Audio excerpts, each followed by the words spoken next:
Fala galera, mais um Ponta a Ponta começando e hoje novamente com saúde, porque a gente vai tratar de duas áreas muito importantes. E a gente vai trazer Mariana Porto, que ela é diretora da Atenção Básica, e a Patrícia Costa, que é coordenadora da epidemiologia do município.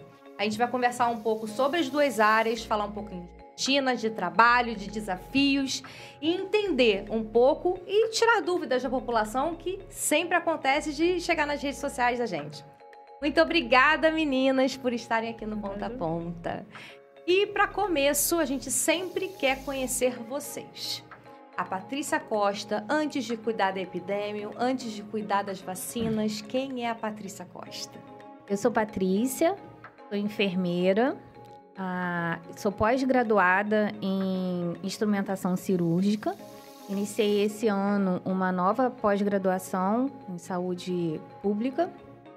Antes de ser enfermeira, eu fui técnica de enfermagem há muito tempo, a qual eu me honro muito, porque foi muito difícil para concretizar e, graças a Deus, eu dei, esse avanço na minha vida profissional.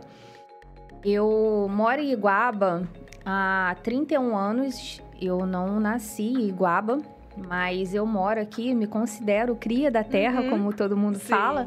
Porque há muito tempo, já vivendo aqui, vim pra cá, eu era bem criança, bem nova, então me considero aí como cria de Iguaba. E, Patrícia, como é que começou a sua vida pública? Como é que a Patrícia, enfermeira, ela chega e começa a cuidar da saúde dos iguabenses? Então, eu me formei muito cedo como técnica de enfermagem. Aos 18 anos, eu já estava formada. E um dos meus primeiros serviços foi em Iguaba. Eu comecei a trabalhar numa unidade de saúde básica, que era a de Iguaba Pequena. Logo depois, eu fui me especializando, fazendo outros cursos. E aí, eu comecei a trabalhar no pronto-socorro de Iguaba. Antes nem era UPA, era pronto-socorro. E passamos boas fases ali. E que fases! Ver o crescimento hoje da cidade é fantástico. Mas eu trabalhei no município durante bom tempo como técnica. Além do pronto-socorro, eu trabalhei também na sala de vacina como técnica. E não só no município, eu trabalhei também em Cabo Frio, trabalhei em Bacaxá por 5 anos, em Araruama por 12 anos, também como enfermeira em Araruama. E nesse setor que eu gosto muito de comentar, não foi uma rede pública, foi uma rede privada, mas eu aprendi muito lá também. E lá eu tive uma experiência, tanto na UTI quanto no centro cirúrgico, que aí veio esse desejo, de fazer a pós como instrumentação cirúrgica. E fiquei muito agradecida pela oportunidade, porque em 2020, já formada como enfermeira, eu recebi o convite para estar retornando ao município, que eu havia saído por conta da faculdade. Então, eu retornei em 2020 e fiquei, muito feliz pelo convite, sou agradecida por toda a confiança em mim depositada. E você volta para o município em que posição? Que função? O que você chegou fazendo? Quando eu retornei, eu fui convidada a ser supervisora de plantão. E aí, logo após, eu, com a necessidade que houve, diante dos atendimentos que aumentaram, eu fui convidada a ser coordenadora da tenda do Covid. Que a gente vai falar daqui a pouquinho, sem dar spoiler. Mas, Mari, conta também a sua trajetória. Também a sua trajetória é muito bacana dentro do município.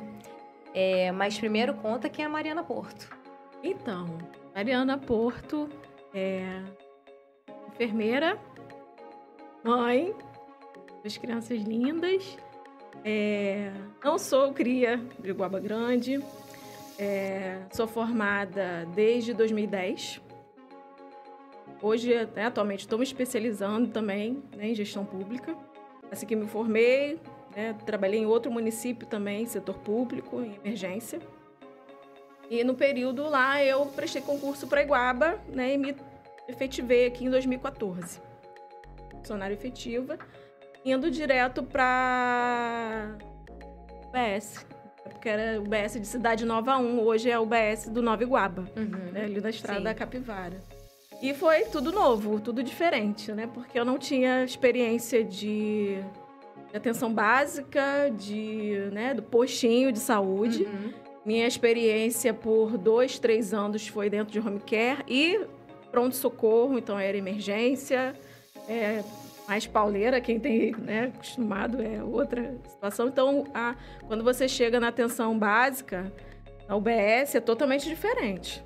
Muito diferente. Mundos diferentes. São mundos totalmente diferentes. Na verdade, é o que precede, né? Isso, Toda essa tua experiência, né? Porque é o que isso. precede, é a promoção à saúde, né? E fiquei, né, nas UBSs, 2 UBSs, na verdade. Um período em Cidade Nova 1, que é Nova Iguaba, e outro período em Iguaba Pequena, que lá eu fiquei por 3 anos. Criei um vínculo maior com a população ali. Após isso, eu entrei em licença maternidade, e aí quando eu retornei, tinha 2 meses mais ou menos de retorno, me fizeram um convite para ir para a Vigilância e Saúde. Na época era outra gestão, né? Eu fiquei meio, assim, né, com dificuldade, assim, porque é um novo, a gente já está acostumada, né? E eu ia para gestão. Na verdade, fui convidada para assumir a coordenação de imunização na época. E aí aceitei, com dificuldade, mas aceitei. Fui, né, para Vigilância e Saúde, assumi a imunização, e ali fiquei por um período de 4 meses. E após isso, outra colega, né, a gente fez uma troca, ela assumiu a imunização e eu fui para a coordenação de tuberculose e vigilância epidemiológica. Nossa, já rodou um pouco, hein? Fiquei ali com as 2 coordenações até o final de 2019. E após isso, outra, né, porque realmente 2 coordenações ficava um pouco pesado, porque é grande, né, são grandes as 2 coordenações. E até então, eu, a partir de 2020, assumi a coordenação de vigilância epidemiológica. E depois veio o boom do Covid, né? Depois do carnaval veio o Covid. E aí você volta em 2023 para a coordenação da atenção básica. Isso. Como foi voltar para as origens? Então, Os desafios. Recebi a proposta, né, da nossa secretária, Carla Vale, e fui pega de surpresa. Porque eu tenho um carinho muito grande pela vigilância, meu bebê. Tá? Tenho um carinho muito grande pela vigilância. Eu fiquei ali em torno de 6 anos, né? 5 a 6 anos dentro da vigilância. A gente se tornou uma família, né? Como a gente é ali dentro. Então, assim, a gente se apegou e por também tudo que eu passei, a gente passou junto no Covid, né? Então, tinha dias que a gente estava mais junto ali do que em casa. Trabalhando, sim, dando assistência, né? Enfim, ela até se emociona para falar. Lembro da época do Covid, que foi muita batalha, né? Você lá na ponta e a gente aqui na questão da gestão, a gente passou muita coisa. Enfim, e recebi, né, uma surpresa. Veio vou sair da vigilância, né? Foi feito o convite, né? Tanto pela secretária, também com o aval do prefeito Vantuil. E falei, vamos, né? Seguir para uma nova fase. E aí a gente está aí desde fevereiro de 2023, né? Pegando isso tudo de novo, né? Porque, assim, a cidade cresceu muito. Mudaram as carinhas, não eram mais como era antes. Então, antes eu estava na vigilância. Vigilância a gente fica mais, né, aqui dentro, gerindo. Atenção básica, você vai mesmo para frente. A comunicação com o povo é muito maior, diferente, né? Muito diferente. Mariana, quando a gente fala de atenção básica, se a gente falar dos 3 pilares da saúde, né? As UBSs, a UPA e a policlínica. Sempre tem uma dúvida muito grande por parte dos usuários de qual que eu recorro, como que eu chego, como eu faço, né? A gente trouxe aqui há uns programas atrás a Stephanie e o Adonias lá da UPA, que deram várias orientações, mas eu também queria ouvir de você. Qual a diferença, né? Como que esse usuário ele pode entender que na UBS ele tem um atendimento que é mais apropriado para o que ele está precisando do que na UPA, por exemplo? Eu entendo que também parte do pressuposto da equipe, né? fazê-lo também, trazer esse usuário, né, próximo da rede de saúde e, na verdade, a equipe de saúde da família, né, equipe de saúde da família e comunidade. Ele tem que estar dentro da casa do usuário. Ele tem que criar esse vínculo com a população. Principalmente os agentes comunitários de saúde. Então, são eles que estão ali cuidando da família, cuidando da criança, a prevenção, a promoção, ensiná-los o que eles precisam fazer para se prevenir, promover, né, funções educativas com a população, não só chegar na parte da crise, né, que a gente fala na fase aguda, procurar a rede, mas também para tirar dúvidas, né, e não esperar chegar à crise. A atenção básica também pode fazer atendimento de urgência, no caso de um pico hipertensivo. Porém, hoje a gente referencia, né? A gente presta o primeiro atendimento assim que o usuário procura a unidade de saúde. Aí, prontamente, ele é transferido para a UPA, tá? A gente aciona a unidade de referência de emergência e esse paciente é transferido para a UPA para os primeiros, né? Da sequência do atendimento de emergência. Tá? Sim. E como é que funciona o organograma da UBS? Quais são os profissionais que integram esse conjunto da unidade? Dentro da UBS, né, na Unidade Básica de Saúde, hoje a composição, né, que nós temos na equipe é um enfermeiro, né, ou enfermeira de saúde da família, o médico, técnico em enfermagem, os ACS e também a gente tem os ACS também que ficam na unidade de saúde e a equipe de saúde bucal também que fica ali conosco. Tá? Hoje também temos a equipe de apoio que é a EMUT, né, que é o antigo NASF-AB. Temos atendimento, né, de referência ali e também hoje nós temos atendimento de nutrição, além do atendimento com a psicóloga do NASF. Cada equipe de saúde da família hoje a gente tem esse atendimento nas unidades. Muitas pessoas não sabem nem que existe, né? A parte de psicólogo, a parte de nutrição, dentro da própria UBS, né? Isso, não sabe. A gente tenta o máximo divulgar isso em rede social. Né? Os próprios agentes são os veiculadores também dessas informações. E assim, é importante lembrar também da responsabilidade, assim como um todo, né, nosso. Como profissional, né, de fazer, né, se lembrar da importância da equipe de saúde da família. Hoje, infelizmente, a gente tem aquela questão, tô passando mal, vou para a UPA. Tô passando mal, eu vou para emergência. Nem sempre precisa. Às vezes é só uma orientação, uma medicação que pode se tomar em casa. Né? Às vezes a gente sabe o que acontece, o nervosismo, né, do usuário. Porém, muitas coisas a gente consegue resolver na unidade básica de saúde. E quais os atendimentos, Mariana, que são feitos nas UBSs? O que o usuário consegue encontrar na UBS porque ele não precisa ir na UPA? Coleta de sangue, além das consultas, na verdade, né? A gente tem consulta de enfermagem, consulta médica e consulta odontológica. Nós temos os outros procedimentos, que são a administração de medicamentos, injetáveis também. Temos as vacinas, coleta de preventivo, tá? Aferição de pressão arterial, glicemia, eletrocardiograma nas unidades. Então, isso é feito dentro da rotina, dentro da unidade. Parte de curativos também, curativo. Né? Hoje a gente tem uma comissão, né, na verdade, há 2 anos, uma comissão de curativos, que atende os usuários do município, né, acamados, pós-operatórios, dentro do domicílio. Funciona de domingo a domingo a equipe, tá? Por plantão. Então, todo dia tem equipe de curativo, né, rodando o município, atendendo dentro da casa do usuário que necessita. Além da comissão que a gente tem em 2 unidades principais, que é o Centro e o UBS do Boa Vista, que é onde a gente tem maior demanda e a gente recebe alguns usuários. Bastante amplo, né? E como que funciona para esse usuário ele chegar na policlínica, né? Porque, eu preciso de um cardiologista, eu preciso de um dermatologista. Como que a UBS faz esse encaminhamento, como ele faz essa orientação? Então, esse usuário ele vai passar, né, pelo atendimento médico, da médica, vai ser avaliado a necessidade, porque o médico, né, da unidade, ele Caso ele veja a necessidade de uma avaliação especializada, ele vai fazer um encaminhamento, uma guia de referência para esse usuário. E ele, na própria unidade, a unidade de recepção, vai acessar o sistema e vai fazer essa marcação de consulta para ele. Quer dizer, o usuário ele sai da UBS com a marcação. Isso. Né? E quando a agenda ainda não está aberta, esse usuário ele é orientado a retornar. Retornando, né? Isso. Em conversa, né, com a policlínica, a gente observa que muitas pessoas às vezes têm dúvida.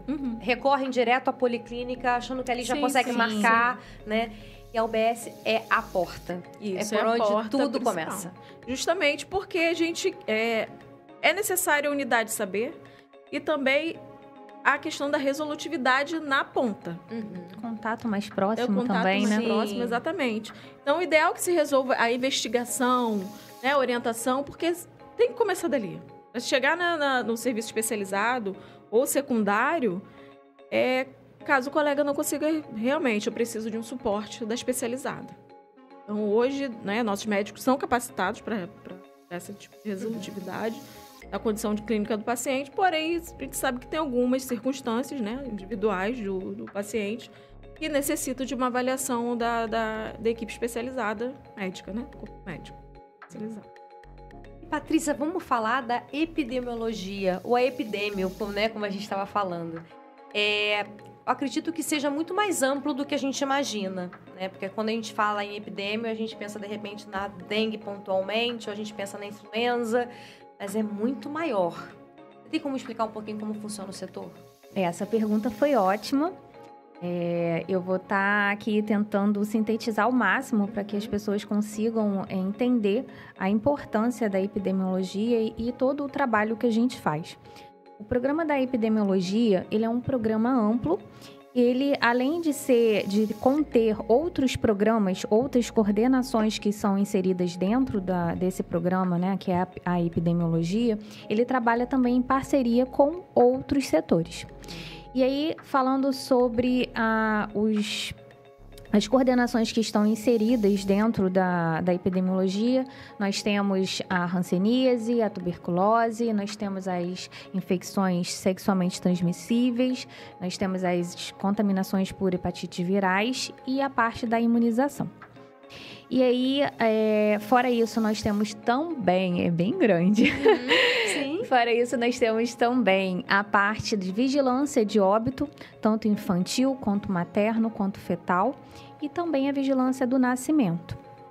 Em relação aos setores que a gente trabalha em conjunto, nós podemos colocar aí todas as unidades notificadoras. Hoje, a maior unidade notificadora é a UPA, mas todos os estabelecimentos de saúde, eles fazem essa comunicação comigo, né? Comigo, que eu falo com a epidemiologia, né?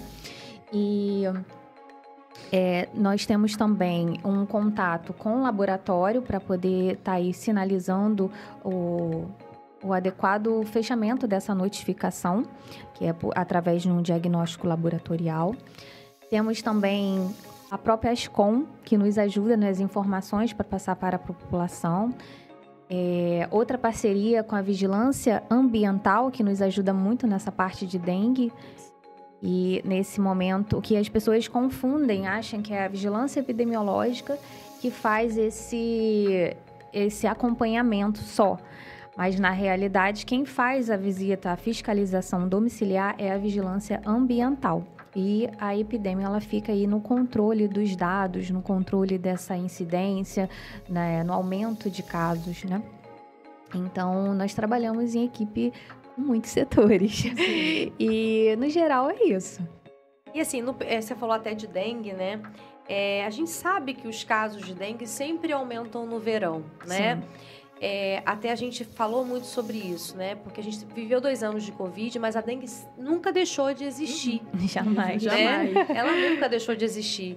A Covid, ela acabou, sim, acabando ofuscando que outras doenças já aparecessem, mas elas nunca deixaram de existir. Como que a epidemiologia, ela se estrutura na chegada do verão, por exemplo? Já se sabe que a dengue vai aumentar, que algumas outras doenças aumentam. A nossa equipe é uma equipe coesa e que se preparou anteriormente, do boom da dengue, para a gente estar aí lidando com as situações, com as diversas situações, né? Foram realizadas diversas reuniões com a atenção básica, com a secretária de saúde, com a vigilância em saúde, com a vigilância ambiental e outros setores como a Ascom também, como a UPA. E nós montamos um fluxo aí no atendimento, montamos um fluxo nas amostras a serem enviadas para o laboratório, que é o laboratório de referência do Estado. Assim também como nós organizamos uma educação continuada para todos os profissionais, seja da atenção básica, como da UPA e até mesmo nós da Epidêmio. Hoje eu tenho 2 pessoas que ficam na alimentação do sistema Sinam, que é a Ana Cristina e a Liliane, elas que ficam responsáveis por essa alimentação. E aí a gente tem um prazo para fechar essa notificação, que é o prazo de 60 dias. Então, a gente informa as informações, né, os dados, né, que são enviados pelos estabelecimentos. E diante disso, a gente fica monitorando o exame, o resultado laboratorial para estar finalizando. E assim é a nossa dinâmica. E tem também esse intercâmbio do Estado, do município com o Estado. Né? Vocês têm essa troca de informação, né? Nós temos não só com o município vizinho, mas também com o Estado. E aí o Estado, ele criou um grupo para estar atendendo os 92 municípios. Nesse grupo, quando ocorre uma notificação de agravo, qualquer notificação, não só dengue ou Covid, qualquer notificação de agravo, quando ocorre, nós procuramos entrar em contato com a coordenação que, de fato, a pessoa reside, né? Porque a gente entende que o paciente pode não ser morador de Iguaba. Então, quando a ocorrência do fato não é no local que reside, nós entramos em contato com essa coordenação. E aí, o primeiro contato é pelo WhatsApp. A gente procura, né, coloca uma mensagem. Quem é responsável pelo município, um exemplo, Resende. E aí, a gente faz o primeiro contato, né, pelo celular. E depois, a gente informa por e-mail ao Estado, né, fazendo uma informação mais formal. E aí, também, além desse fluxo, nós podemos obter essas informações de casos que não ocorrem no nosso município através do próprio sistema Sinam, que ele tem uma ferramenta que a gente fala que é o fluxo de retorno. Então, ele dá essa opção de você estar aí ciente dos casos que ocorrem fora do nosso município. Então, a vigilância também é isso, a gente monitora não só dentro do nosso município, mas como fora também. Isso aqui é interessante, né? Muito bacana esse sistema, né? Quer dizer, a gente recebe muitas pessoas que não são daqui, mas o município dessa pessoa, ela é notificada. Sim, a gente passa as informações, porque são fatores determinantes da saúde. Então, nós precisamos, né? A epidemiologia é isso, né? A gente faz esse controle aí de tudo que vai interferir na qualidade de saúde, de tudo que possa ocasionar um agravo ou um déficit na saúde daquela pessoa, entendeu? Perfeito. E, Mariana, vamos falar de atenção básica. Né? Você estava falando o quanto é fundamental, né? Esse começo, esse usuário começar na atenção básica para que a UPA seja realmente um último recurso. Né? Então, vamos falar de promoção de saúde. Sim. Né? Quais ações que elas são realizadas hoje pela tua equipe para alcançar essa promoção? Então, Patrícia, hoje a gente tem uma equipe, né, além das unidades básicas de saúde, tá? A gente também tem o equipamento da Academia da Saúde, né, que hoje está há muitos anos já como coordenação a Heloísa, né, Marques, professora Elô. Hoje a gente, além de ter, né, equipe como apoiadora Emult, fazendo diversas ações, né, de atividades coletivas também nas unidades. Hoje a gente está desempenhando e desenvolvendo, implementando as práticas integrativas complementares, né, as PICs. Então, assim, está tendo muito sucesso em relação a isso. A gente está implementando nas próprias UBSs, Então, hoje nós temos 2 unidades de Academia da Saúde, né? O polo principal, o polo 1, que fica no Jardim Solares, né? Que é a matriz. E temos o polo 2, que é no Vila Nova, que é ao lado da UBS do Vila Nova. Então, tem atividades a semana toda. Nós oferecemos alongamento, yoga, avaliação nutricional. Esse ano, a gente, na composição da equipe, nós temos o Dr. Reinaldo, né? Que ele foi um ganho tremendo, assim, para a equipe. Ele é médico, naturopata, também ele tem especialização já na experiência em medicina da família e comunidade. Homeopata. Então, assim, foi um ganho muito grande para a equipe. Então, a gente tem a caminhada, tem o emagrecer saudável, que a gente tem, né, na composição também nutricionista dentro da Academia da Saúde. Tá? Tem enfermagem, fisioterapeuta, educadora física, assistente social, que a equipe, né, Emult também participa das ações ali, de promoção da saúde. Tá? E fora as salas de espera que a gente promove dentro das unidades básicas de saúde. Por diversas vezes a gente também faz ações com os próprios servidores. A gente está com um projeto esse ano de Cuidar de Quem Cuida, que a gente vai até as secretarias, a gente já começou esse ano, vai até as secretarias do município e porque a gente está no horário de expediente e a gente está trabalhando. Ano passado, na verdade, já começou, né, um trabalho. E aí foi muito a gente bacana. começou agora do começo, né, de janeiro, para seguir até final do ano. Então, a gente vai para a Secretaria de Obras, vai para reciclagem, né? A gente tá com outro projeto também, mas vou dar só um pedacinho do spoiler, tentar pegar a gente adora uma novidade. E com outras ações de promoção à saúde, além, né, do próprio usuário, porque nossos profissionais também são usuários da rede. Sim, merecem, né? Com certeza. Pensa numa equipe que é animada, é essa equipe. É verdade. A gente chega na atenção básica, todo mundo rindo e brincando, é maravilhoso mesmo. Mas só pra gente retomar a Academia da Saúde, Mari, vamos ressaltar quais são os usuários que podem fazer uso da Academia da Saúde.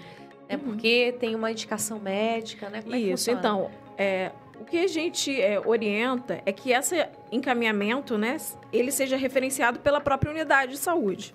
Tá?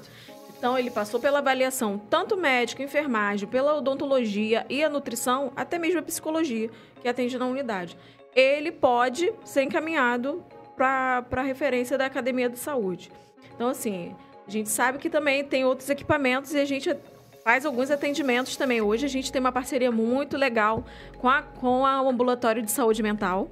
A gente faz algumas ações ali da parte das PICs também regularmente. Mas a principal porta de entrada é pela UBS mesmo, tá? Pelas condicionalidades de saúde desse usuário. Sim. Tá? E vamos falar de atendimento, né? A gente sabe, a gente percebe o quanto Iguaba está crescendo, né? Com relação a residentes, pessoas que vêm para Iguaba, se apaixonam por Iguaba e ficam. Você consegue ter uma média de atendimento? Então, no ano de 2023, a gente teve uma média de 4.000 atendimentos mensais, isso de consultas, que a gente chama de atendimentos individuais, que é consulta de enfermagem, médica, odontológica, nutrição, dentro das unidades de saúde, unidades básicas. Além dos atendimentos em procedimentos, que a gente coloca, né? Aferição de pressão arterial, glicemia, vacinas, curativos e outros que nós fazemos atendimentos dentro das unidades básicas. E quanto que esse número já cresceu? Vocês já conseguiram mensurar? Então, no ano de 2022 foram cerca de 32.000 atendimentos, né, individuais de consultas, de procedimentos foram muito mais. E para o ano de 2023, que a gente viu esse boom de cadastro, né, novo, que a gente chama de cadastro de usuários, todo dia a gente cadastra bastante usuários novos, a gente vê, né, até mesmo pelo território, a questão da expansão territorial no próprio município, de construções novas. A gente teve cerca de 52.000 atendimentos. Médico, enfermeiro, nutrição e odontologia dentro das unidades básicas de saúde. Crescimento muito grande. Muito grande. E Mari, já que você tocou nesse assunto, é importante, de repente, a gente dar uma orientação. Quem chegou agora em Iguaba, como que ele consegue saber qual a unidade básica referência dele? Porque isso a gente recebe muito nas redes sociais. Sim. Eu vou para onde? Qual é o meu postinho? Sim. Como que a pessoa consegue saber? Então, hoje nós temos, né, 8 unidades básicas de saúde, uma em construção, que é a unidade de São Miguel, né? 11 equipes de saúde da família. São 3 unidades de horário estendido, que a gente atende de 7 da manhã até as 8 da noite. Que são unidades, né, que são o total de, né, população cadastrada, bem ampliado. E geralmente, né, esse usuário ele procura a unidade, ele vai para uma referência, né? Eu moro aqui, eu vou para uma unidade mais próxima de saúde para me orientar. De fato, o ACS, né, o agente de saúde, eles passa periodicamente em todas as ruas que é da microárea dele de atendimento. A gente tem cerca de 4 a 7 agentes de saúde por equipe. Tá? Depende do tamanho dessa equipe, dessa unidade também. E ele passa regularmente na casa desse usuário, ou naquela rua ali. Quando ele verifica que há um usuário novo ali, imediatamente ele já faz o cadastro. A gente sabe que pode acontecer dele estar na área, que a gente chama, do campo, e esse usuário fazer essa procura na própria unidade. Então, o que a orientação é fazer um pré-cadastro desse usuário. Então, ele já vai deixar as informações dele, olha, eu estou morando aqui na rua tal, no endereço tal, estou lá durante o dia, estou assim, tem outras pessoas que eu preciso também cadastrar. E, geralmente, o usuário, ele fala, eu tenho, né, um pai acamado, uma mãe, tenho essas condições de saúde. E já, quando o ACS retorna do campo, é orientado, geralmente é na recepção da unidade, né, que deixa essas informações. Esse usuário, ele não deixa de ser atendido, porque mesmo não tendo cadastro na unidade, independente se ele é até morador na unidade ou não, né, no município. E a gente também atende muitos turistas, né, passam aqui o final de semana, um feriado, ou até mesmo as férias. A gente também tem cresce esse número de atendimento nas unidades, porque a gente é uma porta de entrada. Então, a gente não para de atender curativo, né, os procedimentos, o acolhimento da classificação de risco, né, o acolhimento é acolhido pelo técnico de enfermagem inicialmente, pelo enfermeiro, tá? Ele não, orientação é não deixar esse usuário sem um atendimento. Posso? Patrícia, você também fez parte da coordenação de imunização, né? Até durante um período você conciliou a epidemiologia com a imunização. E a gente sabe quanto é importante as constantes ações, campanhas de conscientização junto à população com relação à vacinação. Conta pra gente a importância que é a vacinação, a atualização dessa caderneta vacinal, e não só por uma questão de números, para que o município, de repente, esteja bem em questão de números, mas para a saúde da população. Sim. A vacinação, ela foi uma importante conquista da ciência, né? E com isso veio também a prevenção de patologias e até a erradicação de algumas patologias, que é o caso da paralisia infantil. E lembrando que essas patologias podem ser bacterianas ou virais. E se a gente parar para analisar, fazer uma busca, né, de dados aí anteriormente, na década de 90, a gente tinha muita mortalidade infantil ocasionadas por doenças que hoje são prevenidas pela vacinação. Sim. E aí, eu no meu ver, né, eu vejo assim, uma importância enorme, indiscutível, né, da vacinação, né? E hoje você observa que o índice de mortalidade infantil é menor. Você observa que algumas doenças foram erradicadas. Hoje não se vê mais tantos casos de cachumba, tantos casos de sarampo. No Brasil, a gente já está até, né, em busca aí da certificação de sarampo, porque não está tendo apresentações de novos casos, né? E a importância de manter essa caderneta em dia é justamente essa. É prevenir, né, o agravo, é prevenir as formas mais graves, é fazer um bloqueio de forma que não há mais contato com essa doença, com essa patologia, né? E essa é a importância, ao meu ver. A gente percebe, às vezes, em alguns comentários que, de repente, as pessoas estão na dúvida. A vacina da Covid, ela é anual ou ela assim, continua sendo ainda decretado pelo Ministério da Saúde se tem que ser novas doses aplicadas? Então, a vacina do Covid, ela sofreu várias alterações, né? Tanto na sua constituição de novas vacinas, quanto também no seu esquema. Hoje, a vacina do Covid, ela tem grupos prioritários, ela não está mais extensiva a toda a população como antes estava. E aí, essa vacina ficou anual para esses grupos específicos, esses grupos prioritários, né? Dentre esses grupos, nós podemos citar os idosos, podemos citar as crianças até 4 anos, 11 meses e 29 dias. E algumas patologias que aí dão essa... comorbidades que dão esse acesso aí também para essa vacinação aí anual. Sim. E é importante, então, aí que entra a Casa da Vacina, né? Sim.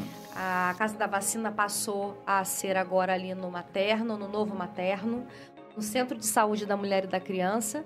Ela agora está ali dentro. É importante destacar, Patrícia, e explicar para a população que quando a gente abre uma vacina, a gente tem uma quantidade de doses ali. Sim. Porque às vezes acontece muito, Mariana, de chegar e falar assim, eu tentei tomar uma vacina de Covid e não consegui. E a pessoa chega no último minuto, né, do segundo tempo. Mas existe uma orientação por parte da equipe para tentar reunir um grupo para poder vacinar? Sim, hoje o número de doses que está sendo abastecido é menor do que anteriormente. E as unidades, elas estão estruturadas em abrir essa vacina. Cada unidade, ela tem um dia de abertura. Então, todos os dias da semana, há um local onde tem essa vacina disponível. Porém, não é todo dia na mesma unidade. Assim, facilita o acesso e até mesmo o desperdício, evitar o desperdício dessas doses. E a Casa da Vacina, ela surgiu não só para concentrar, né? A gente tem uma concentração melhor da vacinação do município, mas também para uma estrutura, né, Patrícia? Que agora a estrutura é outra, né? Sim, eu amo esse programa de imunização. E, assim, em toda essa minha trajetória, né, como eu havia falado no início, eu fui em um período, eu fui a técnica que vacinava as crianças, né? E naquela época, a sala era minúscula. Nós não tínhamos uma rede de frios. Os refrigeradores não eram adequados conforme o que era padronizado, o que é, no caso, né, padronizado pelo Programa Nacional de Imunização, que é o PNI. Então, hoje, ver todo o avanço, né, do município, a conquista que a população teve, é maravilhoso. É maravilhoso quanto profissional você trabalhar num local que, assim, você tem orgulho de trabalhar. Gera um orgulho, porque o local é lindo, gente. Foi preparado com muito carinho e ele é totalmente adequado, atualizado. E aí, não só como profissional, como munícipe também, porque eu moro aqui. E assim, eu vejo que o padrão, né, e até a credibilidade do serviço ficou muito bom. Então, antes nós não tínhamos uma rede de frio, hoje nós temos um local para estoque de rede de frios, onde esse local ele abastece toda a cidade, tem toda uma logística, né, da rede de frio, de abastecimento, de transporte. E não só isso também, né? Junto a isso, nós temos a acessibilidade para as mães, né? Hoje, a mulher, ela tem várias tarefas dentro de casa, ela se vira, né, em muitos afazeres, né? E quando essa mãe vai na Casa da Vacina, que é associado também na parte da pediatria e da saúde da mulher, ela tem a opção de atualizar essa caderneta da criança, o que facilita muito, né? No acesso e também na agilidade, né? Eu vou lá levar o meu filho para ser atendido e já faço outra coisa no mesmo espaço. E até a composição da Casa da Vacina, a gente tem a questão do teste do pezinho, né? Que é realizado ali também. Já é o primeiro retorno, o primeiro contato com o setor da pediatria. Então, assim, é uma forma também de estar assistindo, né, desde da sua primeira infância, do seu nascimento, né? Proporcionando qualidade de vida e humanização em todo o tempo, né? Porque você, a partir do momento que você facilita esse acesso, você está praticando uma humanização. Mas a gente não poderia deixar de falar de algo que emocionou vocês logo no início do programa. Vamos relembrar a tenda Covid, né? Vamos relembrar um tempo que foi muito difícil, né, para todos nós, para todos. Mas para o front, com certeza foi uma experiência que quem está de fora não vai conseguir nunca mensurar. Patrícia, qual era o teu papel nessa tenda? Nessa época, eu era a coordenadora da tenda e recebi muito apoio da coordenação da epidemiologia. E não só da epidemiologia, mas também da coordenação e da direção na época da UPA e de toda a equipe, né? Foram momentos difíceis, sim, momentos de incertezas, momentos em que surgia uma patologia que pouco se sabia e que a todo momento estava mudando, atualizando alguma coisa. Então, foi um trabalho muito desafiador. Um trabalho muito desafiador, onde as pessoas, os próprios profissionais, quando eles se contaminavam, eles tinham o receio de ter o contato com a família, eles tinham o receio. Pra casa. Sim. E até mesmo a própria equipe, ela ficava pensando, nossa, fulano adquiriu o Covid, e agora, será que eu também tô? E aí batia aquele desespero, porque o Covid, ele influenciou muita coisa, né? Foi a parte social, você não podia sair, a parte de lazer, ela influencia... Saúde mental. A saúde mental, que é indiscutível. Aí tem a parte também de trabalho, muitas pessoas perderam, né? Foram demitidas, perderam seu serviço. Então, foi uma questão aí que mexeu muito com a população. Então, foi muito desafiador, não só estruturar a tenda, mas como também apoiar a equipe toda. Mariana, você estava presente aí nesse processo todo, né? Eu estava presente na época como, né, coordenadora de epidemiologia. E foi como a Patrícia falou, desafiadora, porque justamente todo dia tinha um protocolo novo, porque era uma doença nova, né, não só aqui no mundo todo, na verdade. E a questão, né, de perder, infelizmente, pacientes, assim como colegas também de trabalho, de estar exposto também, lutando. Muitos estavam com familiar internado, indo trabalhar. Então, muita gente, a gente perdeu. Eu perdi muito amigo. Não daqui do município, mas de outros locais que eu já tinha trabalhado. Porque estavam na linha de frente e lutando por outras vidas. Deixando suas famílias em casa para lutar por outras vidas. Então, assim, como a gente se dedicou na época, porque pra gente não tinha dia nem hora. Não tinha dia muitas nem hora. Muitas vezes chegava cedo, saía tarde. Só tinha hora para chegar, na verdade. E eu lembro também, Mariana, que eu tive um caso na minha família, o meu esposo adquiriu e ele foi pro CTI, ficou internado. E assim, na época eu fiquei muito aflita, porque eu também adquiri. E aí veio na minha mente, né? Nossa, eu passei para ele, e se algo acontecer, culpa será minha, né? E eu lembro que, assim, a todo momento eu ficava ansiosa para saber a notícia dele, se ele estava melhorando. Então, assim, eu acho que a minha experiência foi a mesma de outras pessoas que passaram, né? E aí tem esse fator que a Mariana comentou, né? E graças a Deus o meu esposo melhorou e retornou, mas muitos não retornaram. Sim. E como é que foi receber a missão de vamos ter que fazer uma tenda? Porque como é que foi em Iguaba, né? Porque assim, foi avançando e crescendo em outros municípios maiores, mas em algum momento chegou em Iguaba. Quando chegou a missão para Iguaba, como é que vocês receberam? Então, inicialmente, né, a gente viu que a demanda, a UPA não ia suportar a demanda. Isso porque a gente tinha uma rotina, né, de atendimento na UPA e a gente recebia também continuamente muitos usuários de fora. Então, a gente necessitava de um local específico para atendimento para esses usuários. Assim como, né, tiveram outros municípios também, o próprio estado, né, colocou também como locais de referência, assim, a gente teve também que desenvolver, né, por causa dessa necessidade de uma assistência específica no momento, né, de recursos específicos de atendimento e equipe preparada para somente atender esses usuários, né, que necessitassem de assistência. Então, assim, foi desenvolvida a tenda. A gente passou para suporte 24 horas. Né? A gente teve que passar porque não tinha como segurar mais 12 horas. Foi necessário, porque a demanda aumentou demais. E seguimos aí atendendo não somente a nossa população, né? A gente teve depois uma queda no atendimento. E aí, mesmo assim, a gente continuou seguindo 24 horas atendendo. E viramos até referência em relação a alguns outros municípios, porque a gente fazia toda a assistência. Fazia testagem, independente se era morador do município ou não, internação, transferência. Então, sim, muitos moradores procuravam até de outros municípios justamente por ter virado referência nessa época de atendimento. E quantas pessoas foram direcionadas para esse trabalho?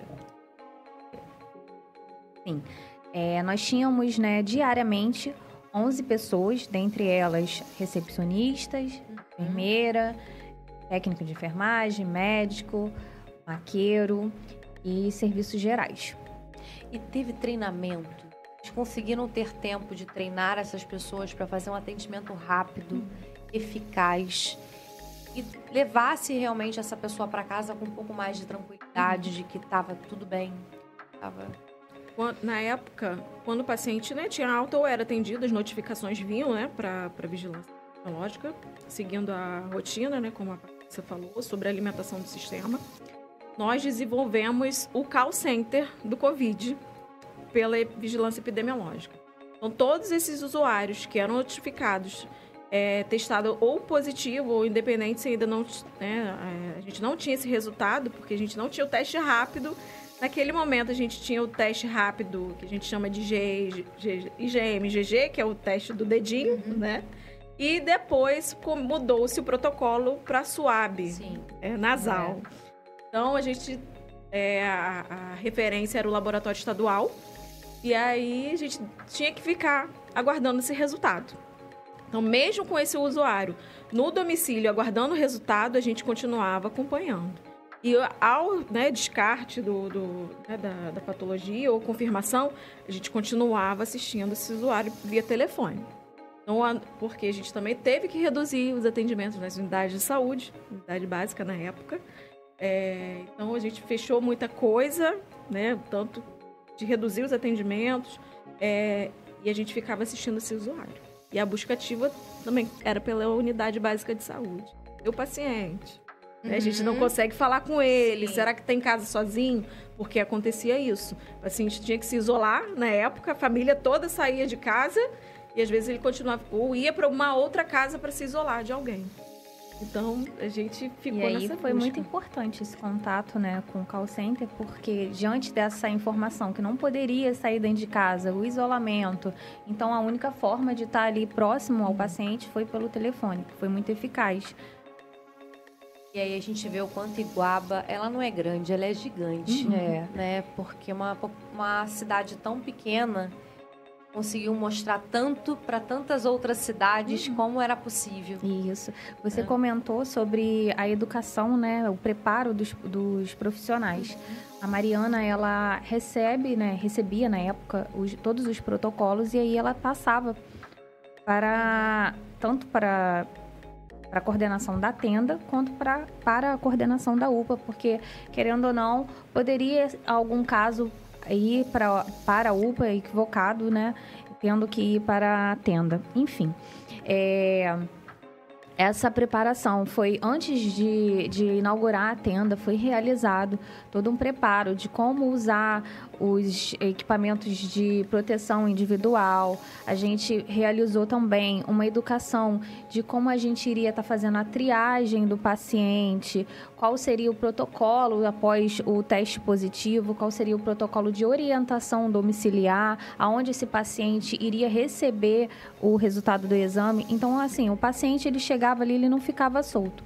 Ele ia, né, para a recepção, dava entrada no seu atendimento. Ali ele passava pela classificação de risco. Logo depois seguia o atendimento médico. E aí o médico, né, na sua conduta, solicitava o teste se tivesse dentro dos critérios. ou prescrevia alguma medicação. Esse paciente fazia a medicação, colhia o exame, já saía dali com o resultado do exame, retornava ao médico para pegar, se fosse o caso, um atestado e saía com as orientações dos cuidados domiciliar. E assim, o trabalho prestado foi muito eficaz e foi ágil, né? E por isso, o motivo de ser referência, como a Mariana explicou, referência, né, aqui na região dos Lagos. Muitos moradores de locais vizinhos vinham para cá justamente por isso, porque o atendimento era rápido, era eficaz e era com qualidade. Na verdade, eu deixo essas suas palavras para a gente realmente colocar como sendo a saúde como um todo. Sim. Rápida, eficaz e de qualidade. Obrigada, meninas, pela disponibilidade, por terem vindo conversar um pouquinho com a gente. A gente sabe o quanto a atenção básica ela é grande, ela é gigante, ela é importante. Quanto a epidemiologia, a imunização, elas são fundamentais. E vocês estão aí representando equipes enormes. Então, a gente aproveita também e deixa o nosso parabéns a toda a equipe, né, que faz parte dessas coordenações que trabalham com vocês. E agradecer ao trabalho que vocês executam pelo nosso município, fazendo com que Iguaba se destaque e se torne referência cada dia mais. Muito obrigada. Obrigada. E fiquem aí ligados, porque o Ponta a Ponta acontece toda quarta-feira, a partir das 19 horas. Você acompanha ao vivo no Instagram, no Facebook, no YouTube. E acompanha lá a gente também na Ascom.tv, porque agora a gente está lá no Instagram também. Acompanha porque, olha, tem muita novidade, muito programa novo sendo produzido. Então, segue a gente lá e daqui a pouquinho tá aqui de novo. Um outro convidado muito especial. Tchau, tchau.